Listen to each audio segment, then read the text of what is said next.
Assalamualaikum warahmatullahi wabarakatuh. Perkenalkan, nama saya Safira Mahira Nariswari dengan NIM J500230180. Di sini saya akan menjelaskan mengenai mind map saya tentang sel dan epitel. Di mind map saya terdapat 5 preparat sel dan 5 preparat epitel.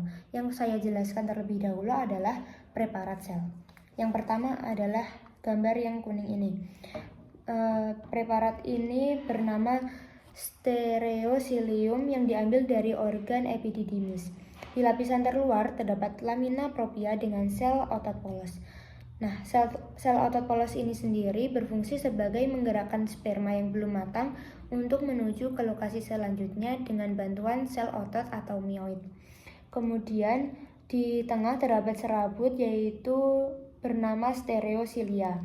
Kemudian terdapat titik-titik bulat yang disebut dengan inti sel. Kemudian di setiap inti sel ada epitel yaitu bernama epithelium pseudostratificatum columnar.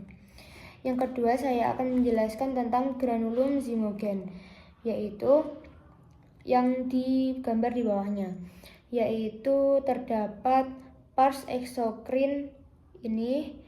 Nah, berbentuk piramid atau asinus.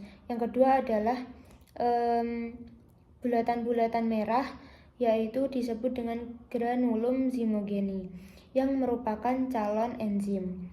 Kemudian di granulum zymogeni ini terdapat pars exocrine yang dibagi menjadi dua yaitu sel acinus dan fructus. Sel acinus sendiri berfungsi untuk produksi enzim dan fructus sebagai saluran yang berbentuk panjang. Nah, granulum zymogen ini diambil dari organ pankreas. Yang ketiga, saya akan menjelaskan tentang mucinogen. Mucinogen yang bawah sendiri. Nah, mucinogen diambil dari organ usus halus. Kemudian saya akan menjelaskan tentang bagiannya, yaitu yang dua ini disebut villi intestinalis. Yang kemudian yang bulat-bulat ini yaitu sel goblet dengan mucinogen. Nah, sel goblet ini fungsinya untuk menghasilkan mucin, sedangkan mucin sendiri akan menghasilkan mukosa atau lendir pekat yang akan memproteksi usus halus. Kemudian bentuknya yaitu menjadi fungsinya untuk memperluas penyerapan. Selanjutnya saya akan menjelaskan tentang tetes lemak. Tetes lemak ini terdapat bulatan kecil berwarna hitam yang disebut tetes lemak dan di sekitarnya terdapat vakula lemak dan lapisan di luarnya disebut dengan lobulus. Nah, tetes lemak ini diambil dari organ kulit. Di subkulit karena banyak jaringan ikat adiposa dan berwarna merah. Kemudian di tetes lemak ini sendiri sebelum diwarna agar tidak luntur diberi dengan osmium. Yang kelima, saya akan menjelaskan tentang makrofagositus. Makrofagositus terdapat bagian-bagian yaitu yang titik-titik di luar ini disebut sinusoid. Kemudian yang bagian disebut dengan makrofag atau sel Kupfer. Kemudian di dalamnya terdapat hepatosit dan sitoplasma. Kemudian untuk bagian tengah, bulatan tengah yang berwarna kuning disebut dengan vena centralis. Nah, pada preparat ini diambil dari organ hepar. Selanjutnya saya akan menjelaskan mengenai preparat dari epitel. Yang pertama adalah membran basalis. Membran basalis ini di dalamnya terdapat glomerulus yang berfungsi sebagai penyaringan darah. Di dalam glomerulus terdapat titik-titik yang disebut dengan membran basal.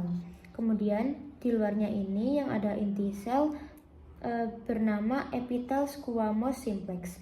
Nah, membran basal ini sendiri diambil dari organ REN pada corpusculum renale. Kemudian yang kedua adalah epithelium stratificatum squamosum non cornificatum. Nah, ini terdapat dua yaitu Yang pertama bertanduk, yang kedua tidak bertanduk. Nah, yang bertanduk terdapat pada kulit kaki, dan yang tidak bertanduk pada esofagus pada tunika mukosa. Nah, bagian-bagian yang tidak bertanduk ini terdapat sel squamosum, kemudian di bawahnya terdapat bulat-bulat yang disebut dengan sel polihedral, kemudian di bawahnya yang membentang ini terdapat membran basal, dan di dalamnya terdapat bulat-bulatan yang disebut dengan sel basal. Kemudian di bawahnya terdapat jaringan ikat, dan kemudian di sini ada epitel yang bernama epithelium squamosum stratificatum non corniferatum. Kemudian yang ketiga adalah epithelium transisional. Epithelium transisional diambil dari organ perkemihan, yaitu bagian-bagiannya adalah sel permukaan yang di luar, kemudian terdapat epitel di dalamnya yang bulat-bulat ini banyak, kemudian di sini terdapat membran basal dan terdapat jaringan ikat.